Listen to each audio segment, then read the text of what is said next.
जाते मिले समाज सन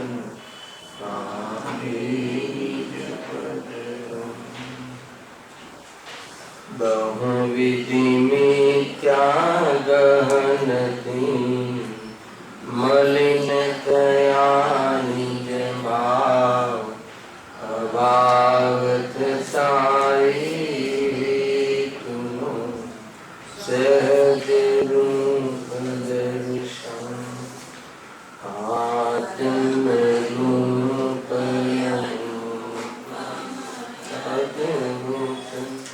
यानि लखि भव सिंह करो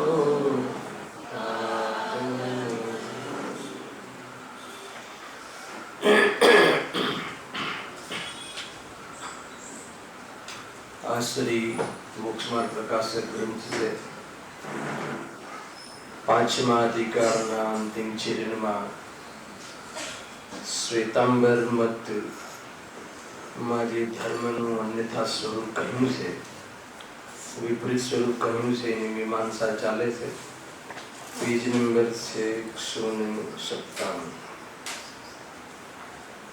पंडित जी आ टॉपिक में पहला सत्य स्वरूप नो इशारो कर्यो कि सम्यक दर्शन ज्ञान चारित्र की एकता ए मोक्ष मार्ग से आ मोक्ष मार्ग से ये ज वास्तव में साचो धर्म से अने ये ज मोक्ष नु कारण पण आ सम्यक दर्शन आदि नु श्वेतांबर मत में अन्यथा स्वरूप कहे से एनी चर्चा ने करी है। एमा गई काले कहूं हतुं के तत्वार सत्र तो एमने त्या पण वंचाय छे। उमास्वामी द्वारा रचित जे तत्वार सत्र से ये सूत्र नो पाठ त्या पण चाले छे। हवे एमां मोक्ष मार्ग नी परिभाषा में रत्नत्रय अर्थात तो सम्यक दर्शन ज्ञान चारित्र नी एकता ने मोक्ष मार्ग कहे छे। अने एमां धर्मना जे त्रण अंग कह्या आ सूत्र में एमां सम्यक दर्शन में तत्वार श्रद्धानु सम्यक दर्शन देव शास्त्र गुरु नी श्रद्धा ने पण सम्यक दर्शन कहे। पंडित जी कहे छे कि आ सूत्र नो तमे उपयोग तो करो छो परंतु तमे देव शास्त्र गुरु के धर्म नी श्रद्धा ना अंतर्गत तमारू देव नु गुरु आदि नु स्वरूप ज जूठुं छे तो एनी श्रद्धानु शू मीनिंग है। एक तो ये तर्क आपे छे अरे आपणे त्या साचा देव शास्त्र गुरुनी श्रद्धा ए पण व्यवहार सिद्धांत से व्यवहार सम्यक दर्शन से एने निश्चय होय त्यारे एना पर व्यवहारनो आरोप आवे अने विकल्पात्मक जे सिद्धांत से राग से निर्दोष देव शास्त्र गुरुनी श्रद्धानी बात पण ज्यारे आ रीते आवती होय तो त्या खोटा देव शास्त्र गुरुनी श्रद्धाનું નામ सम्यक दर्शन કેવી રીતે થાય એક આ તર્ક આપીને ખંડન કરે છે અને બીજા પેરેગ્રાફમાં ત્યાં એમને ત્યાં જે સાત તત્વોનું વર્ણન કર્યું છે જીવાદિનું પ્રયોજન રહિત જે સાત તત્વ કહ્યા છે એની ગઈકાલે ખૂબ ચર્ચા કરી હતી। જીવમાં શું લે છે અજીવમાં શું લે છે બધી ચર્ચા આપણે ગઈકાલે કરી હતી। तो ये जे सात तत्व तो कहा सात तत्व ना नाम पण बराबर कहा पण सात तत्व में जे प्रयोजनभूत तरीके सात तत्व लेवाना हता ए न लईने जीव में कोई गुणस्थान आदि अवस्थाओनी ओळखी जीवનું वर्णन अजीव में अनुस्कंद आदिનું वर्णन अने आश्रम बंध में तो ये कहे छे पण एमां पण पाप पुण्य ना कई भेद करता नथी। पाप पुण्य ना भेद करे छे पाप पुण्य में भेद करवाना नहीं पण भेद करे छे। पाप पुण्य बंने आश्रय छे अशुभ भाव ने तो पाप भाव ने तो ये अधर्म कहे पण पुण्य भाव ने धर्म कहवानी जीगर नहीं ई संप्रदाय में अने आपणे त्यां तो पुण्य पाप अधिकार में आचार्य कुलकुल देव तो कहे छे કે પ્રતિજ્ઞા તો શુદ્ધોપયોગની લે છે મુનિ બનતા મુનિ દીક્ષા ગ્રહણ કરીને પ્રતિજ્ઞા તો કહી દે છે, શુદ્ધોપયોગની પ્રતિજ્ઞા કરે છે, પણ શુભોપયોગમાં એવો રંજાયમાન થઈ જાય છે, એમાં એવો શબ્દ વાપરે છે કે એ શુદ્ધોપયોગમાં અસમર્થ હોવાના કારણે, નપુસંકતા હોવાના કારણે પુણ્યમાં ધર્મ માની લે છે, એવા શબ્દો ત્યાં લખ્યા છે. તો અહીંયા પુણ્યને ભલે આશ્રમમાં ગણાવે, બંધમાં ગણાવે, પણ પુણ્ય ને પાપ બંને એક છે એવું ત્યાં કહેતા નથી. બંને બંધના કારણ છે, જેમ પાપ બંધનું કારણ છે પુણ્ય પણ બંધનું કારણ છે, એવી વાત ત્યાં જરાય નથી. સંવર નિજરામાં વ્રતાદિ અને તપાદિનું સ્વરૂપ તો કહે છે, પરંતુ એ વ્યવહાર જે વ્રતાદિ અને તપાદિ છે એનું વર્ણન તો છે, પણ પરમાર્થથી જે નિશ્ચય વ્રત કે વાસ્તવમાં નિશ્ચય તપ શું છે એની ખબર નથી. અને મોક્ષમાં પણ કાલે કહ્યું હતું કે જે 15 પ્રકારે લિંગ 15 પ્રકારે વેશ દ્વારા કોઈ સિદ્ધ અવસ્થામાં જઈ શકાય છે, એવા પ્રકારના ત્યાં અનેક ખોટી ચર્ચાઓ છે. ત્યાં એ કહ્યું હતું આપણે ત્યાં જે 7 તત્વ છે, જીવ તત્વ એટલે શુદ્ધાત્મા, બાકી બધા અપવારે અજીવ તત્વ, આશ્રમ બંધ ચાહે તીર્થંકર પુત્ર તીર્થંકર નામ કર્મને બંધ કરે એવો ભાવ પણ હોય, એ પણ આશ્રમ તત્વ ખ્યાલ આવ્યો, અને એ બી એને લઈને બંધ થાય છે. અને એકમાત્ર શુદ્ધાત્માની અનુભૂતિ એ સંવર તત્વ, એમાં લીનતાનો વિશેષ પ્રયાસ પુરુષાર્થ નિજરાથી અને સંપૂર્ણ લીન થઈ જવું એ મોક્ષ તત્વ. આ પ્રકારે ઘણી રીતે આપણે ત્યાં 7 તત્વની ચર્ચાઓ આવે છે, એવી તો ત્યાં વાત જ નથી, ખબર જ નથી, બરાબર છે. ત્યાં સુધી ચર્ચા થઈ હતી. ટૂંકમાં દેવશાસ્ત્ર ગુરુનું જે શ્રદ્ધાન નો આધાર આપ્યો, એમને તત્વાર્થ શ્રદ્ધાનમાં ધર્મમાં કે સમ્યક દર્શનને ધર્મ કહીએ એ વાત બરાબર છે. સમ્યક દર્શન ધર્મનું પહેલું પગથિયું છે, એ પણ બરાબર છે, પરંતુ સમ્યક દર્શનમાં શું લીધું તો કે માત્ર દેવશાસ્ત્ર ગુરુનું શ્રદ્ધા, આત્માની શ્રદ્ધા તો લેતા જ નથી. અને દેવશાસ્ત્ર ગુરુનું શ્રદ્ધાન કહે છે, એમાં પણ દેવશાસ્ત્ર ગુરુનું શ્રદ્ધાન બી તો ખોટું છે, સ્વરૂપ જ ખોટું છે, તો પછી એનું શ્રદ્ધાનનો શું અર્થ રહ્યો?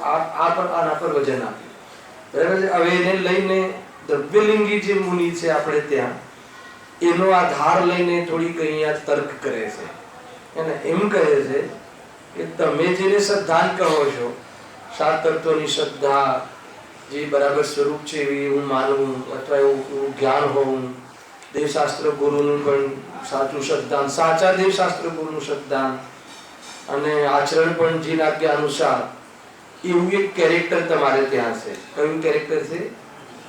દ્રવ્યલિંગી મુનિરાજ, જેમનું આચરણ પણ જીનાગમ અનુસાર છે, એનું જ્ઞાન પણ આગમ અનુસાર છે, અને એમની જે વિકલ્પાત્મક શ્રદ્ધા છે એ પણ આગમ અનુસાર છે. તો પછી એને તમે મિથ્યા દ્રષ્ટિ કેમ કહો છો? અને આ પ્રશ્ન એને કર્યો છે. તમે અમારા વ્યાખ્યાઓમાં, અમારી પરિભાષાઓમાં તમે ભૂલ કાઢો છો, તો પછી તમારે ત્યાં બી તો આ સાચી શ્રદ્ધા કરવા વાળાને, સાચા દેવશાસ્ત્ર ગુરુની પૂજા ભક્તિ હોવા છતાં બી એને તમે મિથ્યાત્વ છે એમ કેમ કહો છો? એવો પ્રશ્ન કર્યો છે. મેં પહેલા એટલે સારું કહ્યું કે લીટી વાંચવાથી તમને ખ્યાલ નહીં આવે કે અહીંયા આ પૂછવા માંગે છે, બરાબર? હું વાંચું છું. અમે પૂછીએ છીએ કે ગ્રૈવેક જવા વાળા, બરાબર છે, નવમી ગ્રૈવેક 16 વર્ષથી બી ઉપર દ્રવ્યલિંગી મુનિને એવું શ્રદ્ધાન હોય છે કે નહીં, કેવું જેવું તમે કહો છો, જેવું આપણે ત્યાં કીધું છે સાચા દેવશાસ્ત્ર ગુરુનું શ્રદ્ધાન.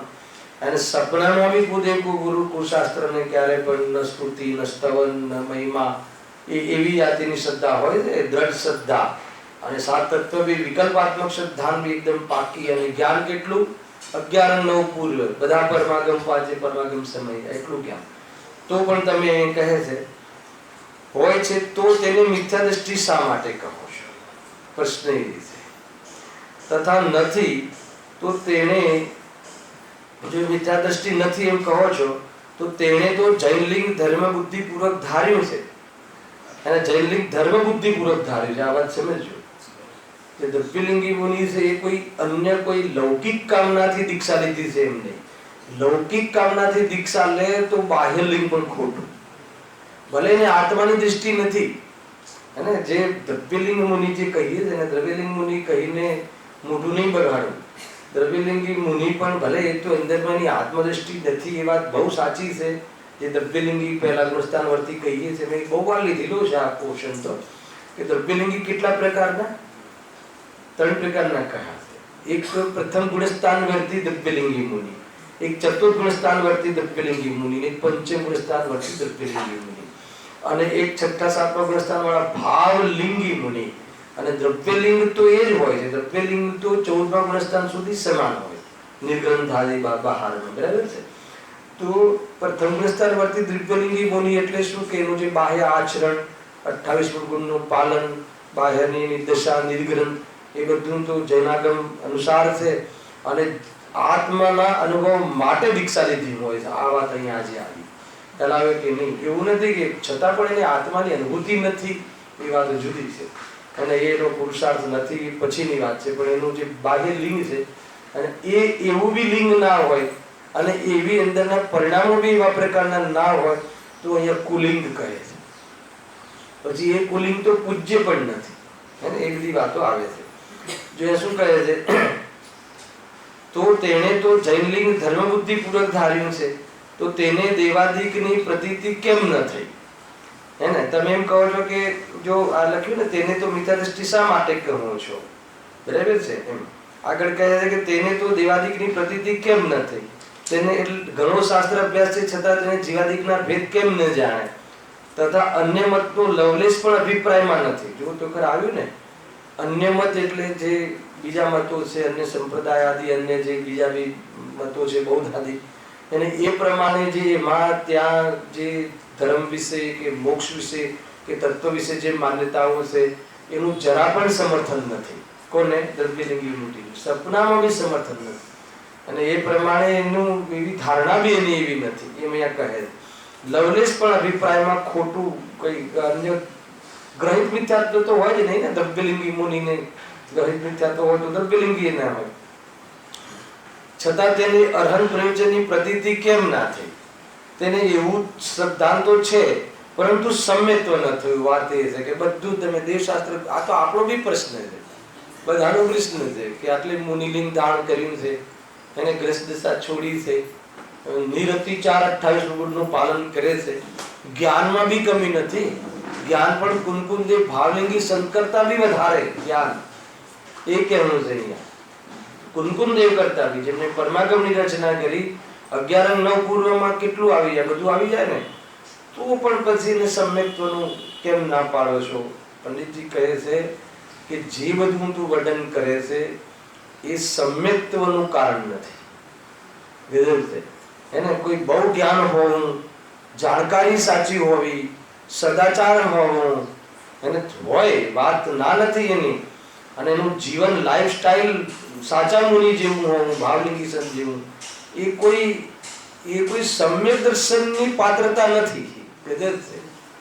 એને જોરદાર વાત છે ને, આપણને આમ ધરતી ખસી જાય કે શું વાત કરે છે. એને સમ્યક દર્શન નું એ બધું કારણ નથી. સમ્યક દર્શન તો હું ભગવાન આત્મા, હું ચૈતન્ય રૂપ સ્વરૂપ મારું છે એવી જે પ્રતીતિ માત્ર, દેહથી ભિન્ન ભગવાન આત્મા છું એવી પ્રતીતિ જે હોય છે, બધી ખબર હોય પણ એટલી પ્રતીતિ ચૂકી ગયું. અને ઉપરથી એને તો પ્રતીતિ શું છે કે આત્માની અનુભૂતિ કેવી રીતે કરે છે? મુનિની જે નિર્ગ્રંથ બાહ્ય દશા છે એને મિલાવીને આત્માની અનુભૂતિ કરે છે. કહેવાય કે નહીં, જે કશાયની મંતારૂપ વ્રતાથી ધારણ કરે છે એ તો કશાયની મંતારૂપ તત્વ છે, પણ એને મિલાવીને આત્માની ધર્મની અનુભૂતિ કરે છે. તો કહે છે કે એ જેનામાં ભૂલ રહી જાય છે. ઊંડે ઊંડે પણ બધું જાણતું હોવા છતાં પણ હું મુનિ છું, ગાયક છું એમ અનુભવ નથી, હું મુનિ છું એમ અનુભવ. મુનિ છે કે નહીં એ બતાવો પહેલા, તો મુનિ આત્મા મુનિ હોય કે નહીં એ બતાવો પહેલા. એને આત્માની દશામાં મુનિ દશા તો આવે, પણ આત્મા મુનિ હોય કે ના હોય? તો કે ના હોય. આત્મા તો ગાયક જ છે. એની દશામાં એટલી પવિત્રતા આવીને મુનિ દશા આવે, પણ એ મુનિ દશા એ પણ ક્ષણિક ભાવ છે. મુનિ દશા પણ એક અસ્થિર ભાવ છે, એ પણ એક પર્યાય છે, એ ત્રિકાળ સ્વભાવ નથી. ભલે એ શુદ્ધ પરિણામ હોય, શુદ્ધ પરિણામ સહિતની સાચી મુનિ દશા હોય તો પણ આ તો શુદ્ધ પરિણામ તો છે જ નહીં, ખાલી બાહ્ય વેશ અને અંદરમાં એ પ્રકારની અંદરમાં સજ્જનતા. પરિણામ બી એના મૃદુ હોય છે, પરિણામમાં બી ધર્મ બુદ્ધિ હોય છે, પરંતુ ધર્મ નથી, સમ્યક દર્શન નથી. એટલે અહીંયા કહે છે, જો પાછું ઓર હજુ લોજિક આપે છે કે વળી નારકી, સાંભળજો, ભોગભૂમિ વાળા બધા હોય ને, એ જ્યાં ભોગની પ્રધાનતા હોય, અને તિર્યંચ, એમને તો આવું શ્રદ્ધાન થવાનું નિમિત્ત પણ નથી, ગજબ છે. અને છતાં તેમને ઘણા કાળ સુધી સમ્યક તો રહે છે.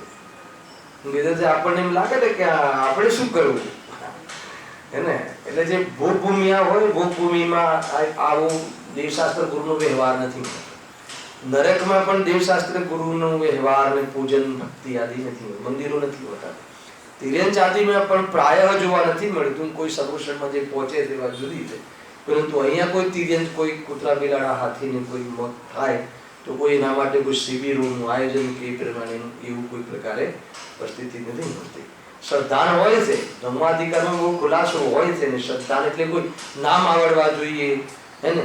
મંદિરમાં આવવાનું નામ શ્રદ્ધાન નથી. એ તો શ્રદ્ધાન હોય, એને રાગ આવે, ભક્તિ ઉમળે, એ અલગ વાત છે. પરંતુ કોઈ પૂજા કરે, ભક્તિ કરે, ભગવાનની બધી દેવશાસ્ત્ર ગુરુની હૃદયથી ભક્તિ કરે, એ કોઈ સમ્યક દર્શનનું લક્ષણ નથી. એ શું છે? ચારિત્ર ગુણનો મલ છે, ચારિત્ર ગુણનું વિકારી પણ નથી. અને આત્માની શ્રદ્ધા હોય, એને દેવશાસ્ત્ર ગુરુ પ્રત્યેની એવી ભક્તિ આવ્યા વગર રહે નહીં. અને મનુષ્ય જીવનમાં જેટલો વ્યવહાર સંભવ છે એટલા વ્યવહારથી છૂટે નહીં, એટલા વ્યવહાર વગર શિથિલતા કરે અને એમાં ધર્મ નથી કરીને પાપ કરે તો એ તો પાત્ર નથી. શું કહ્યું? ભગવાનની ભક્તિ નથી છોડાવી, ભગવાનની ભક્તિમાં ધર્મની માન્યતા છોડાવી. આ રીતે ભગવાનની ભક્તિ જ છોડી દીધી કે જ્યારે જળ છે, હે ને, એનાથી કઈ થતું નથી. તો કહે છે જેટલો વ્યવહાર જે ભૂમિકામાં જે ગતિમાં કહ્યો હોય એ વ્યવહાર જ્ઞાનીઓને જોવા મળે છે. ખ્યાલ આવે ને? એવું નથી કે કાંઈ નથી. હજુ જો પેટ ખોલીને વાત કરીશું આપણે તો આપણને એવું લાગે છે કે આ બધી ક્યારેક આપણે જે આચરણની વાતો કરીએ છીએ ને, તો તમને એવું લાગતું હશે કે આ આચરણ આપણે તમારાથી નથી નિભાતું, એને એટલે વાત ન કરવી. અને ખાલી દ્રવ્યાનુયોગ, અરે દ્રવ્યાનુયોગની કાટ નથી કરતો, એટલી મોટી ઉપલબ્ધિ, હે ને? દેહથી ભિન્ન ભગવાન આત્મા, અનાદિકાળનો થાક ઉતરી જાય, એટલી મોટી ઉપલબ્ધિ કોઈ ફાલતુ જીવન હોય અને પ્રાપ્ત થઈ જાય એવા બ્રહ્મમાં નહીં રહેતા. હલાવે કે નહીં? અને કોઈ બહુ સદાચારથી જીવે અને આત્માની વાત જ ના સાંભળે તો કે બ્રહ્મમાં નહીં રહેતા કે કાર્ય થઈ જાય. હલાવે બરાબર મહેન્દ્રભાઈ? ગજબ છે. બંને બેલેન્સ હોવું જોઈએ. પેલું છે ને, અટકે ત્યાગ વિરાગમાં તો ભૂલે ની જવાન. ત્યાગ વિરાગ ન ચિત્તમાં થાય નથી ને જ્ઞાન. અટકે ત્યાગ વિરાગમાં તો ભૂલે નિજ ભાન. હા, ભૂલ થઈ ગઈ. ત્યાગ વિરાગ ને ચિત્તમાં ના થાય જ્ઞાન. આત્મા ગમે છે એ ઢોંગ છે. જેને આત્મા જીવો પ્રત્યે સંવેગ ભાવ, કરુણા ભાવ હૃદયમાં ના હોય, પોતાની રાગની પૂર્તિ કરવા જીવોની પણ કેર ના કરે, હલાવે કે નહીં, તો એવા જીવનમાં આત્મજ્ઞાન અસંભવ છે. અસંભવ છે. પછી ચલો આજથી કરવા લાગીએ. શું? બસ આજથી ઉપવાસ, આ તે, બસ રાત્રિ ભોજન ત્યાગ, આ સારી વાત છે. પણ પછી એમાં જ અટકે. એમાં અટકવું એટલે શું? કરવું એ અટકવું નથી, એમાં સંતુષ્ટ થઈ જવું એ અટકવું. આપણે એમ સમજીએ છીએ કે કરે છે ને એ બધા અટકેલા છે. એટલે આપણે બધા ઉલટા અટકારીએ છીએ. જે જીવન પવિત્ર જીવે છે લોકોને એમ લાગે શું જટની ક્રિયા, એમાં શું, એમાં ક્યાં ધર્મ છે? તારે નથી કરવું એની ઓરથી તું કહે છે. અરે એ તો એમાં અટકવાની વાત છે, ત્યાં નિષેધ છે, હે ને? અટકવાનું એટલે અટકવું એટલે શું? અટકવું એટલે એ જ કરતા રહેવું અને આત્મા તરફ ધ્યાન જ ના આપવું. કરતા જવું એટલું નહીં, એ કરી અને સંતોષ માનવો કે બસ થઈ ગયું, તો પછી એ ભૂલ છે. જોરદાર વસ્તુ છે ભાઈ, બેલેન્સ છે. તો શું કરું છું કે આજથી પ્રારંભ કરો. કમસે કમ આપણું જીવન કેવું હોવું જોઈએ, જીનોરિઝમમાં જે કહ્યું છે જીવન કેવું હોવું જોઈએ, જીવનનો પહેલા અભ્યાસ કરવો પડશે અને એ પ્રમાણે જીવન આપણે બનાવવું પડશે. એને એક સામાન્ય સ્કૂલમાં એડમિશન લઈએ, એન્જિનિયર થવું હોય અને કોઈ એમાં દાખલો લેવો હોય તો પહેલા કયો યુનિફોર્મ કેવો, કેવી રીતે બધું એનું બહારનું પૂછે છે કે નહીં, હે ને? પછી બધું યુનિફોર્મ બધું બરાબર કરીએ તો કોઈ પાસ નહીં થઈ જાય, પણ તો પડશે. આ તો આ બધા યુનિફોર્મ છે, એ કોઈ યુનિફોર્મ છે પણ યુનિફોર્મ વગર પ્રવેશ નથી હોતો, અને યુનિફોર્મ જ મેન્ટેન કરીને મહેનત ના કરે તો ફળ નથી હોતું. બરાબર છે? હવે સમજાવવાની જરૂર નથી ને બહુ. એ રીતે જો આગળ ક્યાં વાત ચાલતી હતી? ગ્રહવેગ વાળી વાત ચાલતી, બરાબર છે? હા, તો હા એ કહે છે કે જે નારકી ભોગભૂમિ તિર્યંચાદી કેટલા લોકો કહે છે ને 7મી નરકમાં ક્યાં શિબિરો હોય છે, 7મી નરકમાં ક્યાં બધું હોય છે, તોય સમ્યક દર્શન થાય છે. એટલે તું શું કહેવા માંગે છે?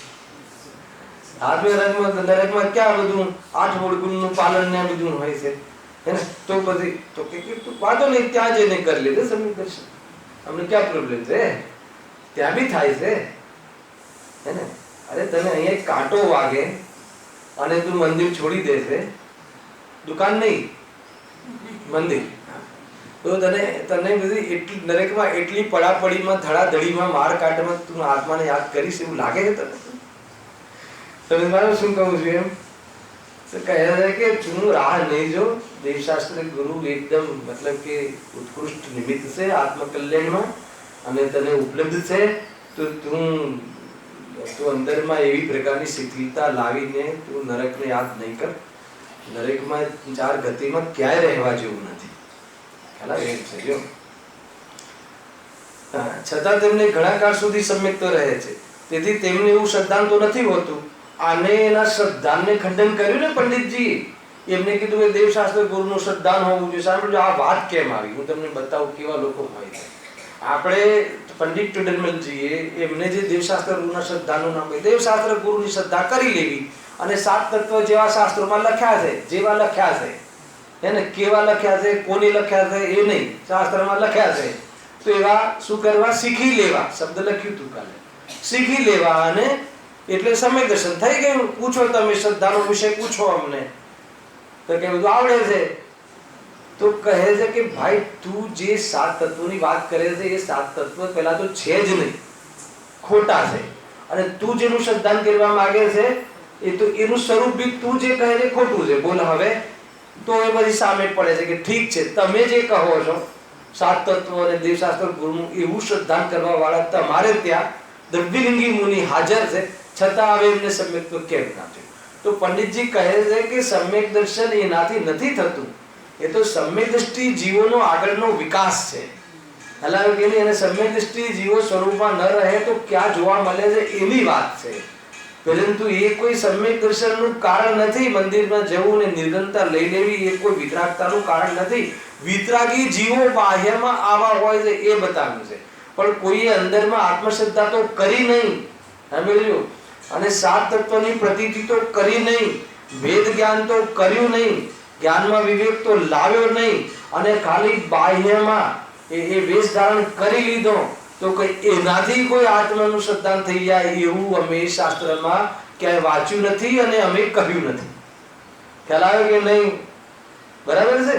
આગળ વધુ જો લખ્યું એક જ લીટીમાં, એમને થોડો વાયદો કરી દીધો, મેં થોડો ઈશારો અત્યારે કરી દીધો. એટલે શું ભરોસો કાલનો એ લખ્યું છે, હે ને? તેથી એમનું શ્રદ્ધા નથી હોતું તો પણ સમ્યક તો હોય છે. ઉપરથી એના પોઝિટિવ લે છે. તેથી સમ્યક શ્રદ્ધાનું સ્વરૂપ એવું નથી. શ્રદ્ધાનું સ્વરૂપ એવું નથી. બાહ્યમાં વેશ ધારણ કરી લેવું શ્રદ્ધાનું સ્વરૂપ નથી. માત્ર વેશ કરી લેવો એનું એવું વિતરાગતાનું સ્વરૂપ નથી. વિતરાગતા તો અકશાય ભાવ, કશાયનો અભાવ થવો, સ્વભાવમાં કશાયને ન જોવો અને સ્વભાવની દૃષ્ટિ કરીને કશાયની સાથે ન રહેવું, સ્વરૂપમાં રહી અને કશાય ઉત્પન્ન ન થાય એવી પ્રકારની પરિસ્થિતિ લાવવી, એનું નામ ધર્મ છે. અને એવા જીવોને બાહ્યમાં આ પ્રમાણે રાગ ઘટતો જાય, મટતો જાય, તો બહારમાં પ્રવૃત્તિ અને એ પ્રકારના પ્રકરણો બી મટતા જાય. પરંતુ બાહ્યમાં પ્રકરણો કોઈ આવેશમાં આવીને કે કશાયની મનતામાં કરી લે તો એનાથી કોઈ તને સમ્યક દર્શન થઈ ગયું હોય એ વાત અમે તો કીધી જ નથી. અરે જબરજસ્ત નવમા અધિકારમાં તો તત્વ સિદ્ધાંતમાં પેલા દોષ છે ને કયા અસંભવ ને અતિવ્યાપ્તિ ને અવ્યાપ્તિ દોષથી રહિત સમ્યક દર્શનના લક્ષણની સિદ્ધિ કરે છે. જો એટલી જોરદાર સિદ્ધિ છે જીતુભાઈ ત્યાં. અને સમ્યક દર્શનનું લક્ષણ જે છે ને એ લક્ષણમાં એમ કહે છે કે ભાઈ ઘણાને તત્વની શ્રદ્ધા તો છે પણ સમ્યક દર્શન નથી આવ્યું ને, તો કે તત્વની શ્રદ્ધા એટલે કે તને આગમ આશ્રિત તત્વની શ્રદ્ધા છે. આગમ આશ્રિત તત્વની શ્રદ્ધાનું નામ સમ્યક દર્શન નથી કહ્યું, આત્મા આશ્રિત તત્વની શ્રદ્ધાનું નામ કહ્યું. પછી ત્યાં કહે છે કે ઘણા લોકોને તિર્યંચને નામ પામતા આવડતા જ નથી. પૂછો તમે હાથીને દેડકાને સાત તત્વ કયા, એને નામ નથી આવડતા તોય સમ્યક દર્શન છે. તો કહે છે કે પછી એ તો દોષ આવી જશે. હેલા કેમ નહીં, અતિવ્યાપ્તિ અવ્યાપ્તિ આદિ દોષો આવી જશે. કે સમ્યક દર્શનનું લક્ષણ કહો છો એવું નથી, એને સમ્યક દર્શન છે. તો કે અમે સાત તત્વની પરિભાષા આવડવી જોઈએ, સાત તત્વના નામ આવડવા જોઈએ, એનું નામ સમ્યક દર્શન તો કહ્યું જ નથી. અમે તો સાત તત્વનું ભાવ ભાષણ હોવું જોઈએ, ભલે નામ ના આવડે. આજે નાના બાળકો છે ને એ આપણી બધી ભાષા સમજી લે છે, નામ નથી આવડતા હે ને. અત્યારે પ્રયોગમાં ખ્યાલ આવે છે અને બધી ખબર પડે છે એને. આપણે એ શબ્દ નથી બોલી શકતું પણ બાર જવાનું તો બાર જવાનું ભાવ ભાષણ છે એને. આપણા પહેલા બૂટ પહેરે છે ને આપણા બૂટ કાઢી આપે છે પણ એને બોલતા નથી આવડતું, તો ભાવ ભાષણથી કામ થાય છે. જ્યાં ઉદાહરણ આપ્યું છે ભેંસ છે ને, ભેંસ. હવે ભેંસને માનો કે અહીંયા તો આપણને તો ખ્યાલ નથી, ગામડામાં છે ને બધી ગોવાળને આપી દેવાની ભેંસ. આપણી 5-6 ભેંસો હોય ને તો એક જ જણ લઈ જાય, બધે ગામની બહાર ચરાવે લઈ જાય, ખાલી ત્યાં જ છોડી દેવાની, જતી રહે. બરાબર ભરતભાઈ? પછી છે ને આપણા આવતા એવી કઈ ઘરે મૂકવા ના આવે, એને ઓટોમેટિક આવે એને. એને ભલે આપણા બંગલાનું નામ કાંઈ બી હોય કે આ એક બંગલો કે આ બંગલો, તો એ વાંચતા નથી આવડતું. બરાબર આવી જાય ને 5 ખૂટા હોય ને તો પહેલા ખૂટા પર બાંધતા હોય ને મીનભાઈ, તો બિપિનભાઈ પહેલા ખૂટા ઉપર જ આવીને ઊભું રહે, તો એને આ મારું સ્થાન છે એવું ભાવાસન છે. તો આ મારું નથી એવું ભાવાસન પણ થઈ શકે છે હે ને. હવે આ ઘર કહેવાય અને આ સોનું કહેવાય કે આ ખોરાક કહેવાય, નામ ના આવડે પણ આમાં સુખ નથી એવું ભાવાસનનું નામ સમ્યક દર્શન કહ્યું છે. બરાબર? તો તત્વોનું આ રીતે ભાવાસન આવે. આમાંથી કોઈ બિચારો એવો જીવ હોય હવે હે ને, તો તત્વના નામ પૂછું ના આવડે, સમ્યક દૃષ્ટિ હોઈ શકે, નામ ખબર ના હોય પણ આ ભાવ ખબર પડે. હલાવે કીધું પંડિતને ના આવડે તો પ્રોબ્લેમ કહેવાય. હલાવે ને, પંડિત બનવા માટે નામ આવડવા જરૂરી છે, ભગવાન બનવા માટે નામ જરૂરી નથી, ભાવાસન અને શ્રદ્ધા જરૂરી છે. સિનેમા આવે કે નહીં એટલે તમારે કોઈ આમ યાદ નથી રહેતું, આમ નથી થતું, કાંઈ નહીં. એનો ખ્યાલ તો આવે ને, આ રાગ થાય છે, રાગ કહેવાય એ ખબર ના હોય, પણ આનાથી આકુરતા થાય છે એટલી ખબર છે ને, કામ થઈ જશે. સમજમાં આવે છે કેટલું બધું મતલબ કે ઉપકાર છે જૈન શાસનનો કે ભાઈ કોઈને બુદ્ધિ વિશેષ હોય ને વિશેષ ખ્યાલ આવે તો ભલે આવે, એની ના નથી, પણ તને આટલો ખ્યાલ આવવો જોઈએ કે આ મારું શું છે અને પરાયું શું છે. બસ ભગવાન બની જઈશ, સુખ થઈ જશે એવું કહે છે. ગજબની વાત છે બોલો, જોરદાર છે ને ભાઈ. એ તો હવે આવે છે સમ્યક જ્ઞાનનું વાત છે, એમાં સેકન્ડમાં જ આવે. જો વળી શાસ્ત્રોનો અભ્યાસ કરો તેને તેઓ સમ્યક જ્ઞાન કહે છે. બરાબર છે? હવે તમે શાસ્ત્રના જ્ઞાનને સમ્યક જ્ઞાન કહેતા હોય તો દ્રવ્યલિંગી મુનિને જે શાસ્ત્ર લખ્યું છે, દ્રવ્યલિંગી મુનિને શાસ્ત્ર અભ્યાસ હોવા છતાં પણ મિથ્યા જ્ઞાન કહે. અરે શાસ્ત્ર અભ્યાસ હોવો એ સમ્યક દર્શનનું લક્ષણ નથી, પ્રતીતિ છે. અચ્છા આપણે જાણીએ છીએ કે નથી જાણતા દેહ ને આત્મા ભિન્ન છે? જાણીએ છીએ. હું ચૈતન્ય સ્વરૂપ છું, જાણીએ છીએ ને. હું ધ્રુવ છું, જાણીએ છીએ ને. દેહ આદિ ને બધા સગા મારા નથી, જાણીએ છીએ ને. પ્રતીતિ છે. માનો છો એમ માનતા નથી તો જાણવા માત્રથી શું થશે?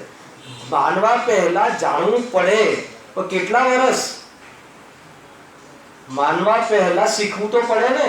તો 80 વર્ષ સુધી શીખવાનું, 80 વર્ષ સુધી શીખવાનું કે શીખવાડો હું સંકિત છું, સંકિત છું, સંકિત છું. અરે 80 1-2 વાર કહ્યું એને આગમ આશ્રિત ભેદ જ્ઞાનમાં આખું જીવન લગાવી દીધું, પણ અનુભૂતિ રૂપ ભેદ જ્ઞાન ન કર્યું. હાલ આ છે આપણા માટે સમજવા જેવું. હવે કેટલા દિવસ અહીંયા કેટલા વર્ષો આવીને કહેવું પડે અને સમજવું પડે ને સમજાવવું પડે કે હું ગાયક છું. હવે એ તો બસ એક વખત બતાવી દીધું.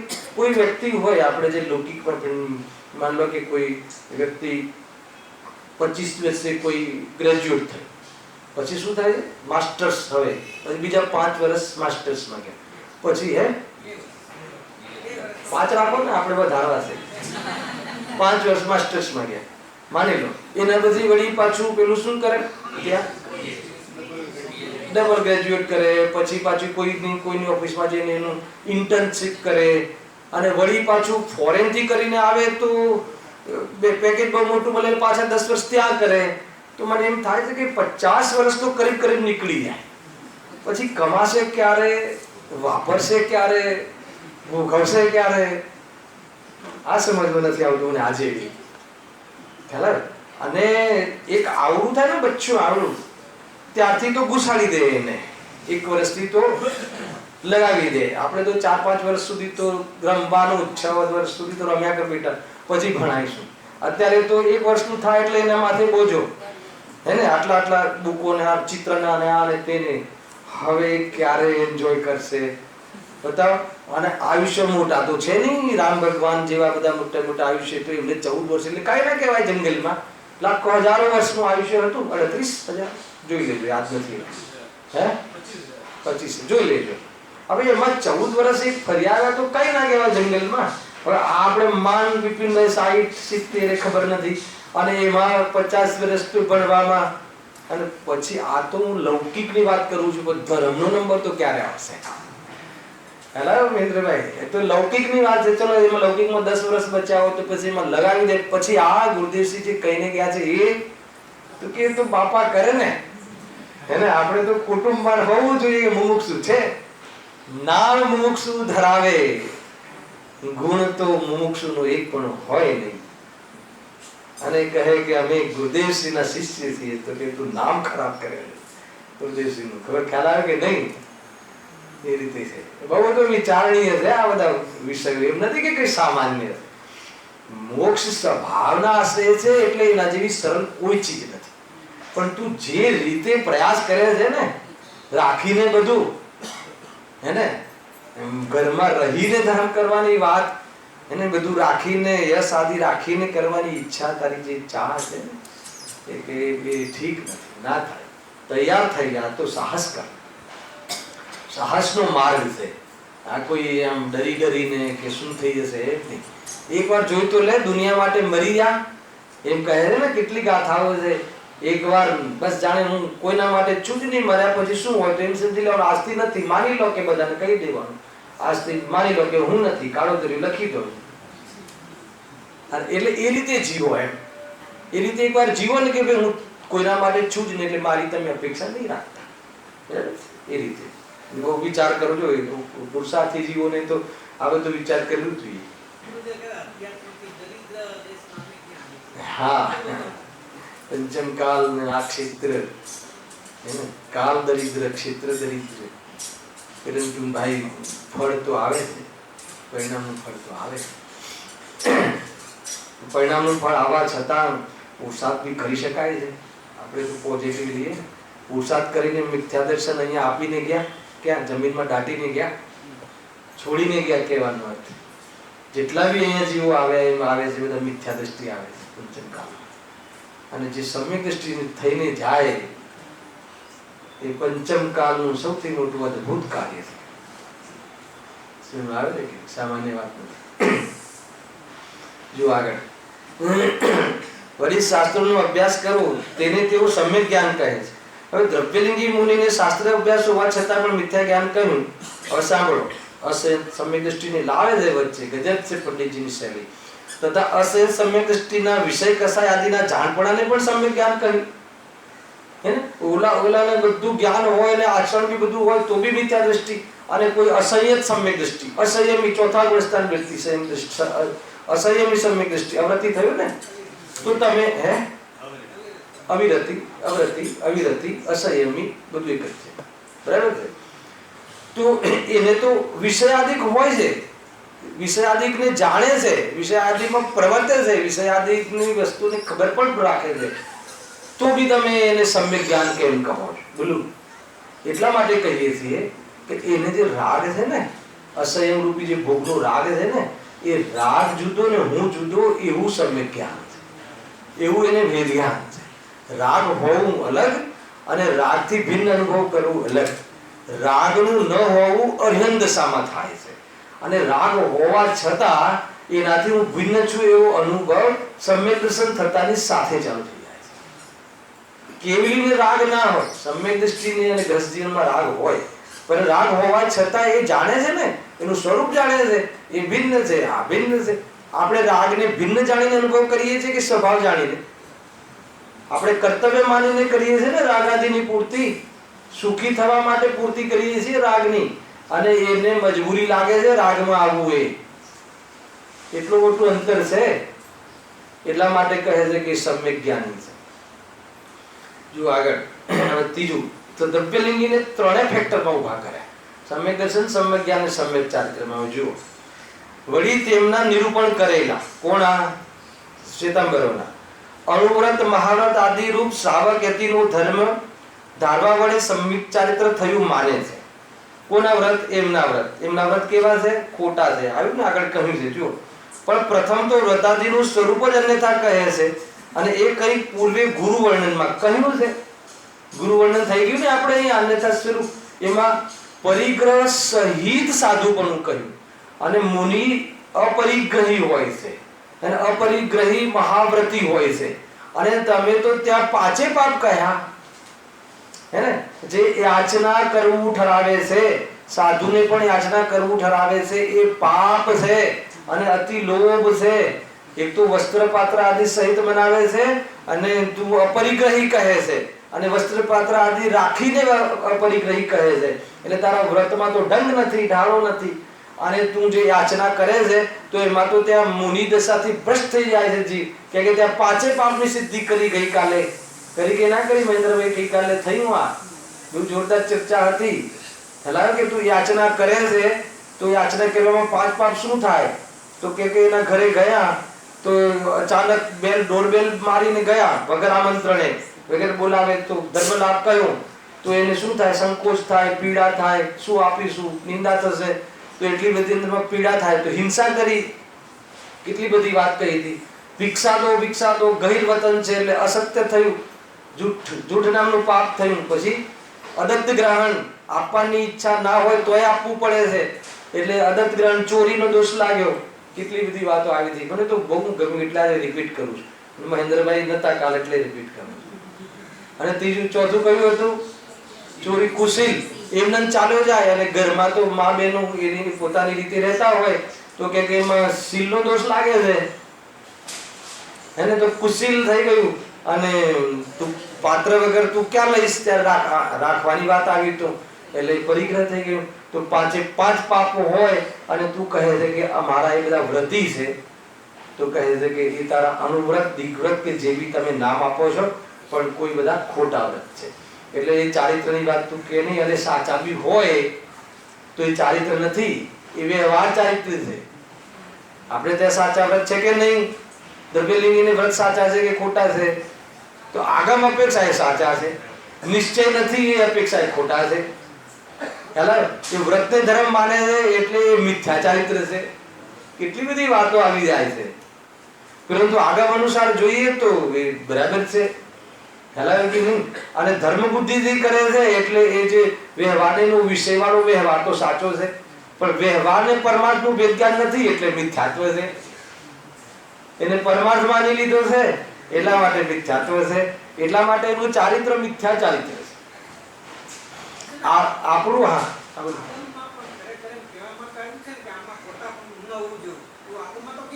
કીધું જ છે. અરે એ તો ગુરુદેવસિંહ તો કહે છે કે એમનામાં કીધું છે. એમને તો પ્રવચનો વાંચે, એમને તો વાંચ્યા છે ને શાસ્ત્રો, તો કે લખ્યા છે, એમાં બી લખ્યું છે ક્યાંય ક્યાંય, પણ એને ઢાંકી દે છે કે છળ ગ્રહણ કરે છે એવું લખ્યું ગુરુદેવસિંહ. આજે મેં વાંચ્યું પ્રવચન આગળનું, તો કહે ઢૂંઢિયા મત આવે ને ઢૂંઢક, એ સ્થાનકવાસી મત છે અને પછી આવશે આપણે. તો એમાં એ તો હવે એમાં જન્મ્યા હતા એટલે એની તો બધી જ ખબર હતી. તો એમનું પ્રવચન છે બહુ જોરદાર, બહુ લખ્યું છે બધું, કેમ કે એમને ખોલીને વાત કરી છે કે ત્યાં બધી વાતો છે. પ્રતિમા ચૈત્યનો જે નિષેધ કરે છે ને, પણ એમાં ચૈત્યનો નિષેધ શાસ્ત્રોમાં નથી. તો એ ખબર નહીં કેમ કર્યું એમ. ચૈત્ય એટલે પ્રતિમા, પ્રતિમાનો નિષેધ સ્થાનકવાસી કરે છે. જબરજસ્ત લાગે ગુરુદેવજી કે જે પ્રતિમા, જે ભગવાનની જે મુદ્રા છે, વિતરાગી મુદ્રા છે, હાલ બિરાજમાન છે શ્રીમંદિર ભગવાન, એમની જે મુદ્રા છે એ શ્વેતંબરોએ એ રીતે શણગાર પહેરીને ના રહેવા દીધી અને સ્થાનકવાસીએ પ્રતિમા ઉડાઈ દીધીને ના રહેવા દીધી.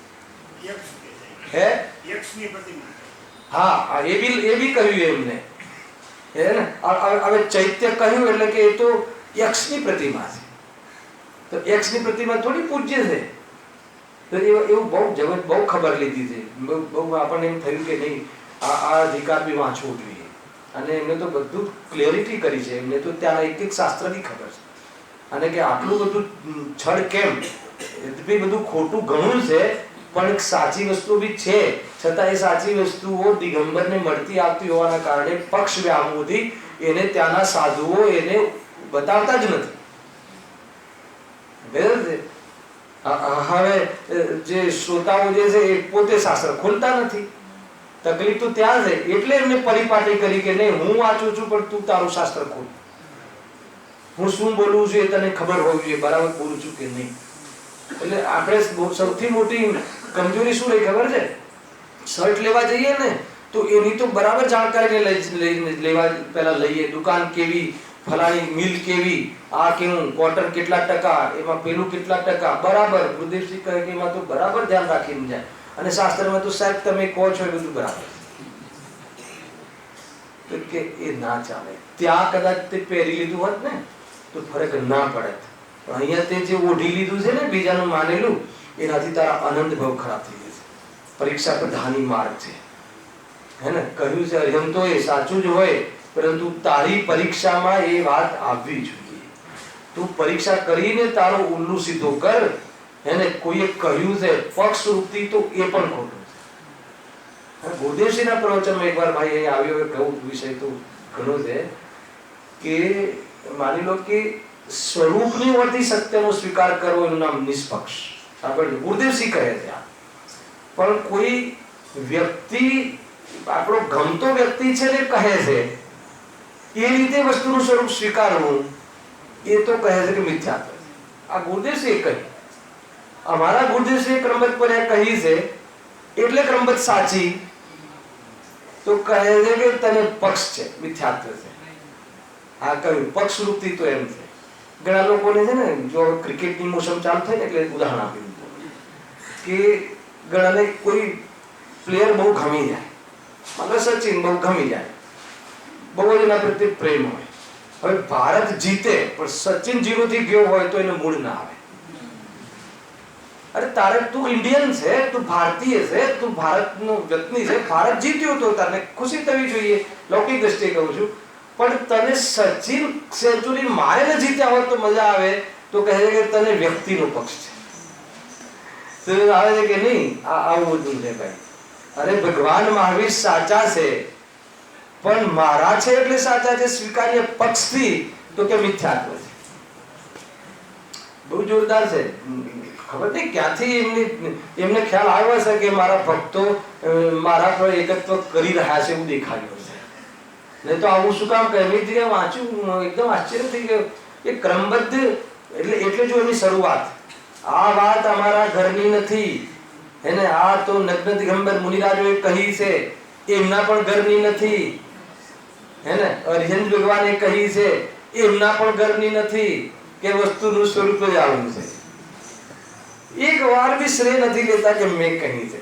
અને પછી આ તમને કહું આખો મતલબ કે પ્રસંગ કહું. મેં એકવાર બરાબર વિચાર્યું ને, એટલામાં કોઈ સામેથી કોઈ જે સભામાં કોઈ બોલી શકતા હોય ને એવા વ્યક્તિ કહ્યું, પણ સાહેબ આ રીતે, પણ સાહેબ અમને તો તમે સમજાવ્યું એટલે ખબર પડી ને. ભાઈ શું કરે, વસ્તુનું સ્વરૂપ આવું સુંદર છે, અમે શું કહીએ. એક વાર બી આમ પોતાના પર ના લે. મને એટલું સરસ ગમે એકવાર બી, નહીં તો હાય હા કરવામાં કેટલી વાર લાગે હે ને. આ રીતે છે. તો કે ઓલાએ કીધું કે સાહેબ પણ અમને તો તમે હા ના ના વસ્તુનું સ્વરૂપ આટલું અદભુત છે, અમે શું કહેવાના હતા, વસ્તુનું સ્વરૂપ અદભુત છે અને તું જીવ છે, સમજણનો પિંડ છે એટલે સમજી શકે. એક વાર પણ હા ભરે એમને હા ભરી હોત તો શું દશા થાય. હા ભર્યા વગર જો પોષણ ખરાબ હોય તો હા ભરી દીધી હોત તો શું દશા થાય. એક વાર બી આપણું જે આજે શું કહેવાય આખું જે ચલણ છે ધર્મનું, એનાથી કોઈ વિરુદ્ધમાં કાર્ય થઈ જાય એવું એક વાર બી નથી કર્યું એમના જીવનમાં. એ તો બહુ હું તો એટલા પ્રવચન સાંભળ્યા છે મહેન્દ્રભાઈ કે મેં તો એમનાથી શીખ્યો છું. એને પ્રવચનો સાંભળ્યું તો આ બધી વસ્તુ પર આપણને ધ્યાન જાય કે આ નિર્માણતા જુઓ. કોઈ એમને પ્રવચન જાણે મને તો એવું લાગે કર્યું જ નથી. પોતાના માટે બોલતા હોય, સમજતા હોય, એમાં આપણે લોકોએ સાંભળી લીધું તો ઠીક છે, ના સાંભળ્યું ઠીક છે. ઘણું શીખવા જેવું છે, મારે કહેવાનો અર્થ છે. અને એમ છે અહીંયા શું કહે છે, વળી તેમના નિરૂપણ કરેલા અણુવ્રત મહાવ્રતી આદિ રૂપ શ્રાવક યતિનો ધર્મ ધારવા વડે સમ્યક ચારિત્ર થયું માને છે. પણ પ્રથમ તો વ્રતાદિનું સ્વરૂપ જ અન્યથા કહે છે. એ કઈ પૂર્વે ગુરુ વર્ણનમાં કહ્યું છે. હવે સાંભળો. તથા દ્રવ્યલિંગીને મહાવ્રત હોવા છતાં પણ સમ્યક ચારિત્ર હોતું નથી. આવી ગયું ને? દ્રવ્યલિંગી કેમ સમ્યક ચારિત્ર હોતું નથી? આચરણ તો શુદ્ધ છે, આચરણ તો સાચું છે, પરંતુ એ આચરણ વ્યવહાર છે એને પરમાત્મા માની લીધું એટલે મિથ્યા ચારિત્ર છે. તો વળી તેમના મત અનુસાર, હવે આ બહુ ખતરનાક લખ્યું છે કે વળી તેમના મત અનુસાર ગૃહસ્થાદિકને મહાવ્રતાદિ અંગીકાર કર્યા વિના પણ સમ્યક ચારિત્ર થાય.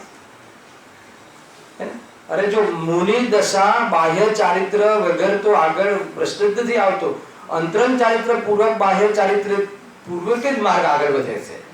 પરંતુ એમને તો એમ કહે છે કે બાહ્ય ચારિત્ર તો જરૂર જ નથી. એને ભરતજીને અરીસા ભુવનમાં કેવલ જ્ઞાન, માતા મરુદેવીને હાથીના હોદ્દે કેવલ જ્ઞાન. એક તો સ્ત્રી પર્યાય અને ગ્રહસ્થ પાછા હાથીના હોદ્દે. એની જે મુદ્રા તો જુઓ, કેવલ જ્ઞાન એટલે ખ્યાલ આવે અરેન દશા થઈ જાય છે એવું અહીંયા કહે છે. દયાના માટે પણ ખૂબ લખ્યું છે. મેઘકુમારનો કોઈ જીવ હતો રાજા, હે બરાબર, તમે અભ્યાસ હશે. એ જ્યારે હાથી હતા ત્યારે એમને કોઈ સસલા ઉપર દયા કરી હતી તો એનાથી સંસાર પરિત થઈ ગયા. સસલાની દયા પાડી એનાથી સંસાર રહિત થઈ ગયા. હે હા, મને થોડું ગુરુદેવજીના પ્રવચનમાં આવે એટલું યાદ છે. આપણે તો વાંચ્યું નથી. એ બાજુનો જો તમને અભ્યાસ હોય તો તમને ખ્યાલ આવ્યો હશે અને તુલના કરો તો ખ્યાલ આવે કે કેવા ગપ્પા, હે ને, એ ગપ્પાસ્ટિક છે 100%. એ રીતે છે. જો આપણે આમાં કોઈ દ્વેષ બુદ્ધિથી નથી, આપણા કામનું નથી. ગપ્પા મારે ના થાય અને સાચી વાતને ગપ્પા મારવાથી કાંઈ ના થાય. એ પ્રમાણે એનું જ ઋણ કરવું પડે. સાચી વાત ખાલી બકે પણ કરે નહીં તો એ જ પ્રમાણે સમજવું, એક જ છે બધું. વળી તેમના મત હા પણ એવું સ્વરૂપ નથી, સાચું સ્વરૂપ અન્ય છે. ગુરુદેવશ્રી પછી અહીંયા વર્ણન કરે છે પ્રવચનમાં કે ખરેખર તો ચારિત્ર તો કોને કહેવાય? વિતરાગતા ચારિત્ર છે. ચારિત્રના જે કેટલાક ભેદ કરવામાં આવે છે, 13 પ્રકારના ચારિત્ર પૂજામાં આવે છે ને. કયા? 5 પેલા વ્રત, મહાવ્રત, 5 સમિતિ અને 3 ગુપ્તિ. તો કહે છે કે વ્યવહાર ચારિત્ર છે એ તો 5 મહાવ્રતને નિભે એટલે 5 સમિતિ હોય છે અને કશાયની મર્યાદા રહે એટલે ગુપ્તિનું પાલન કરે છે બાહ્યમાં. અને એવા માહોલમાં મુનિરાજ સ્વરૂપમાં જવાનો પુરુષાર્થ કરીને સ્થિર થઈ જાય. બાકી એ કોઈ ચારિત્ર નથી. ચારિત્ર તો સ્વરૂપની સ્થિરતા, વિતરાગતા એક જ ચારિત્ર છે. બાકી જે બહારમાં જે બાહ્ય ચારિત્ર કહેવામાં આવે છે એ તો માહોલ છે. એ તો એક પ્રકારથી બાહ્યમાં એવી પ્રકારનું જીવન હોય કે સ્વરૂપમાં જવાનો પુરુષાર્થ થઈ શકે, પણ બાહ્યમાં એટલી પાપ પ્રવૃત્તિ હોય તો મુનિ જીવન જેવી વિતરાગતાનો અનુભવ ના થઈ શકે.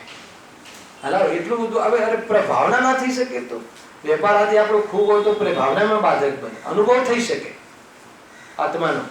હલાવે એ રીતે ઘણી બધી બાબતો છે. એના દુકાનથી સીધો આવીને કોઈ વિદ્વાન પ્રવચન કરે તો એ શ્રોતાઓ સાથે અન્યાય છે, ઠીક નથી. હલાવે એટલે પૂરેપૂરો અભ્યાસ હોવો જોઈએ. ગુરુદેવના આખા પાના લખેલા હોય એમ ભરેલા હોય, એટલો અભ્યાસ કરીને. મને તો લોકો કહે સાંભળ્યું છે, તમે બધા બતાવો, એ મને એવું કઈ એમની સાથે રહેવાનો યોગ મળ્યો નથી, અથવા આપણે એ વખતે કોઈ જીવન હતું નહીં, હલાવ્યું કે નહીં. તો આમ એમ કે એમ લખે બરાબર ટપકાવી દે, બધું લખેલું હોય, અને એ દિવસે પ્રવચન લેવાનું હોય તો પૂરેપૂરો અભ્યાસ કરીને આવે. હવે એમના અભ્યાસની શું જરૂર છે? તો પણ હે ને, અહીંયા જયારે વાત ગાદીથી કરવી છે ત્યારે આગમ પ્રમાણથી વિરુદ્ધ કાંઈ ના આવી જાય એની સાવધાની હોય. કોન્ફિડન્સ છે, સમ્યક દ્રષ્ટિ જીવ છે, અનુભવ વાળા જીવ છે. પ્રયોજનભૂત તત્વમાં તો સપનામાં ભૂલ ના થાય, પ્રશ્ન જ નથી આવતો. તો પણ નહીં, અમાન્ય એ છે, આમના એમ છે, આમના વિરુદ્ધ કામ જ્ઞાની ન કરે. હા, એકલું ટીચિંગ કરાવવાની વાત નથી. આ કોઈ તમે સ્કૂલનું આ ના સમજતા. આપણે આમ ડરીએ છીએ ને પ્રવચન નામ આપતા, તો પ્રવચન મારા નથી હોતા, પ્રવચન આ તો જ્ઞાનીના વચન છે. એ વચન કહેવાના ને બોલવાના પ્રસંગોને તમે સામાન્ય નહીં સમજતા. હે ને, એક સ્કૂલમાં ટીચિંગ કરાય ને ટીચર જતો રહે છે એવું નહીં સમજતા. આ તો બહુ પવિત્ર ચીજો છે. આ તો બહુ અનંત ભાવનો ભાવ કરવા વાળી વાતો એની મીટિંગ છે આ. એટલે બહુ સામાન ભાઈ, એ તો મહિમા શાસ્ત્ર બિરાજમાન છે, શાસ્ત્રનો મહિમા છે. આપણે બધા સમાન છીએ. કોઈ અહીંયા બેસીને બોલે છે કે સાંભળે છે, પરંતુ અંતર એમાં નથી. અંતર તો શાસ્ત્ર વિરાજમાન એ રીતે. જો હવે એક ઓર વાત કહી છે, આપણે ઓર લઈ લઈએ, આપણું પેરેગ્રાફ તો થઈ જશે. અહીં તે કહે છે, હવે હજુ એ કહે છે, જો હજુ એને એમ થાય છે કે દ્રવ્યલિંગીના અંતરંગમાં પૂર્વોત શ્રદ્ધાનાદિક નથી, માત્ર બાહ્ય જ થયા છે, તેથી તેમને સમ્યક્વાદી ન થયા. બરાબર ને? જો આ બહુ આ નેગેટિવ વાત છે, આપણને પોઝિટિવ લાગે. એ શું કહે છે? દ્રવ્યલિંગીના અંતરંગમાં પૂર્વોત શ્રદ્ધાનાદિક નથી, માત્ર બાહ્ય બધું કરે છે, બોલવાનું ને ચાલવાનું ને કરવાનું, એટલે તે સમ્યક દર્શનથી વંચિત રહ્યો. પંડિતજી કહે છે એમ નથી, એને એવું નથી. એટલે ધર્મ બુદ્ધિ શબ્દ વાપર્યો.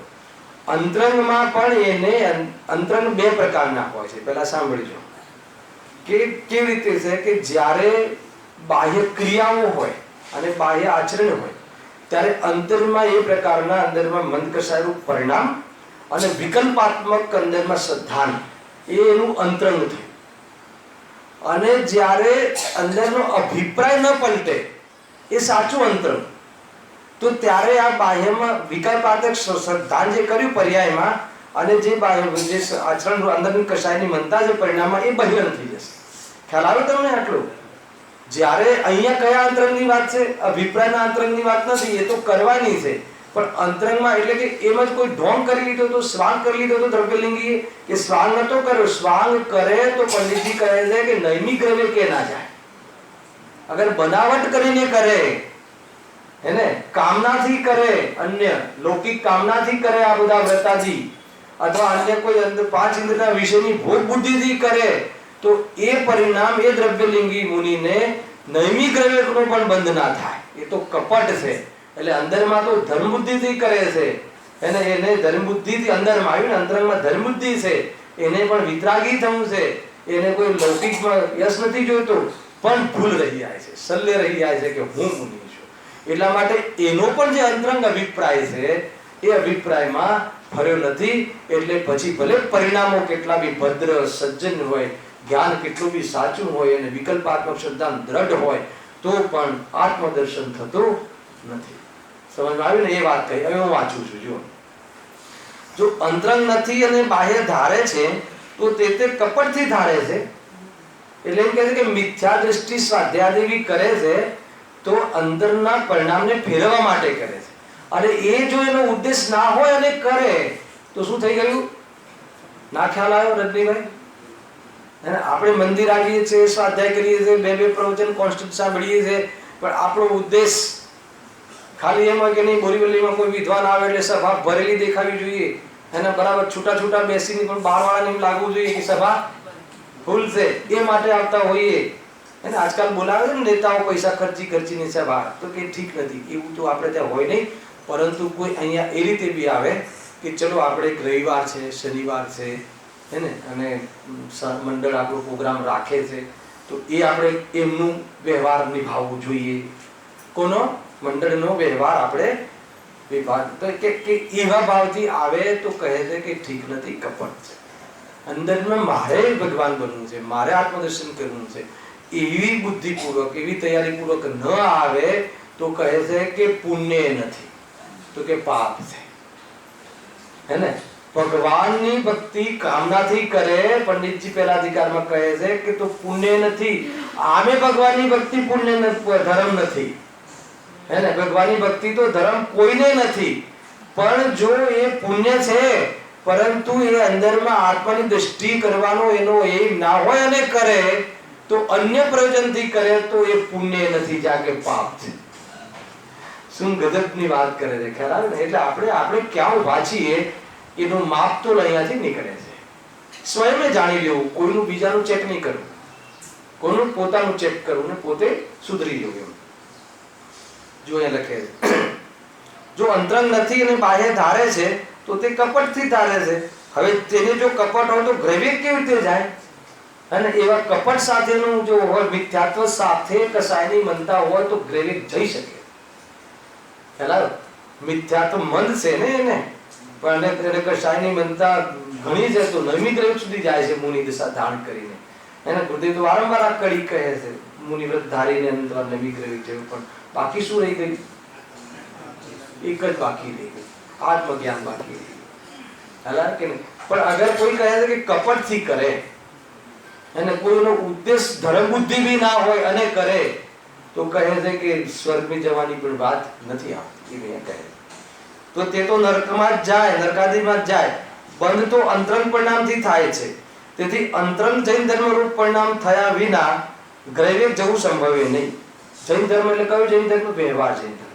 અંદરનો વ્યવહાર બી તારો ઠીક ના હોય, હે ને, તો કહે છે કે બાહ્યમાં ગતિ બી તને સ્વર્ગ આદિ ન મળે.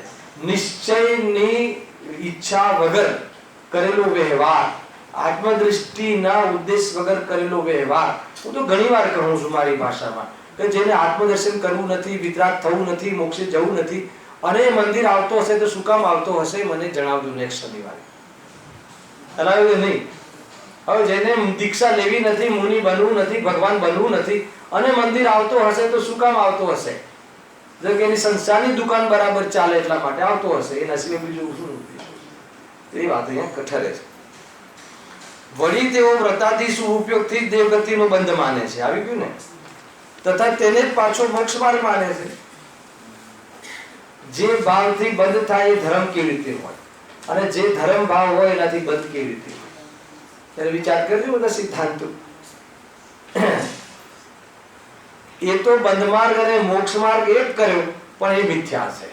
ધર્મ વિશે બી આ ભૂલ તો આપણે ચાલે છે. આપણે ત્યાં આવી ભૂલ નથી શાસ્ત્રમાં, પણ આપણે ભૂલ કરીએ છીએ. પુણ્યમાં ધર્મ માનવાની ભૂલ તો કરી રહ્યા છીએ. હલાવે કે નહીં?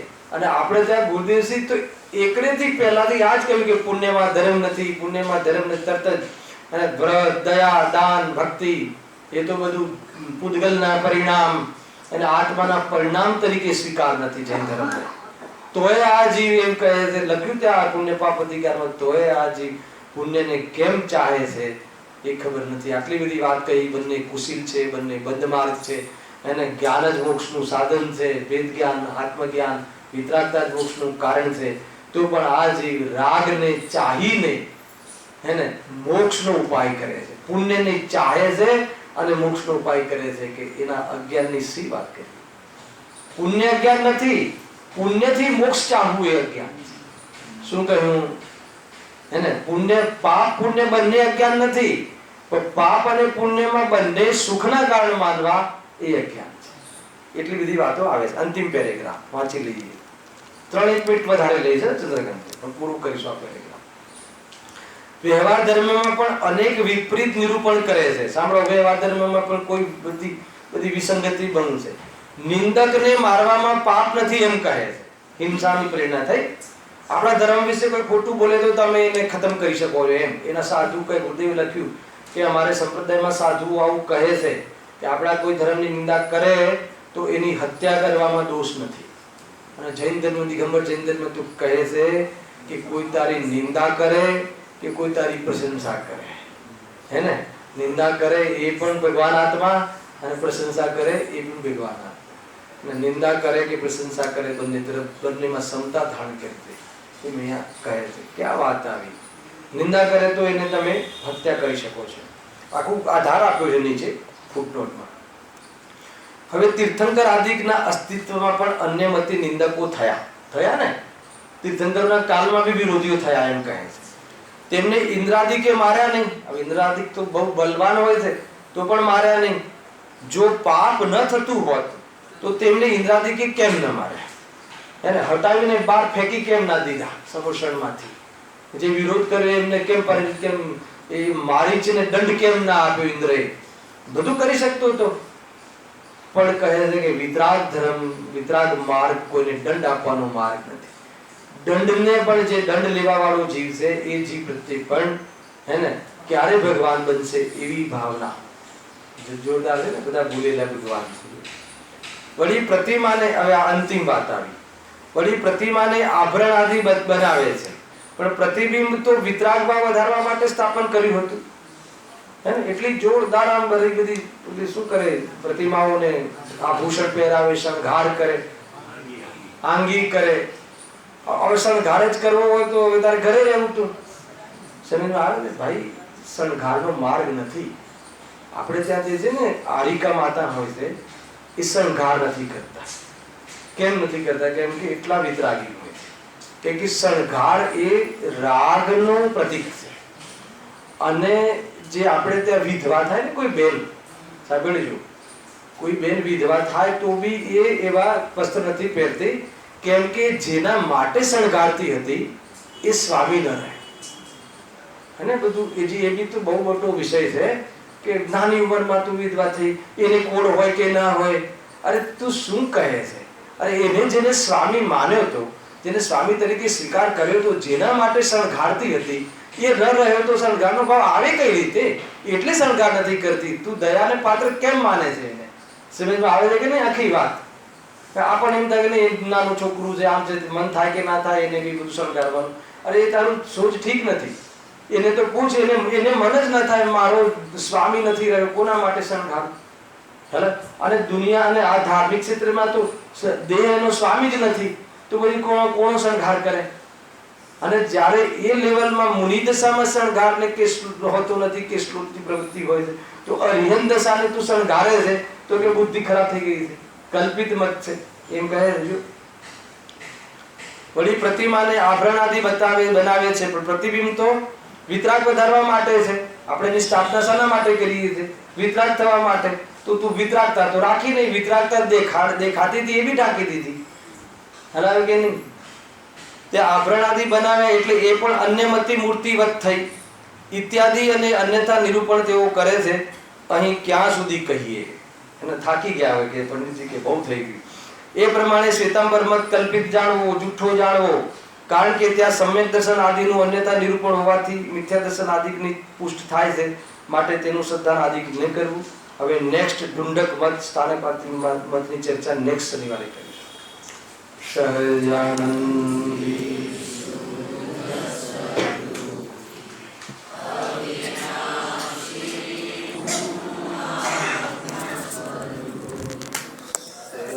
Yeah.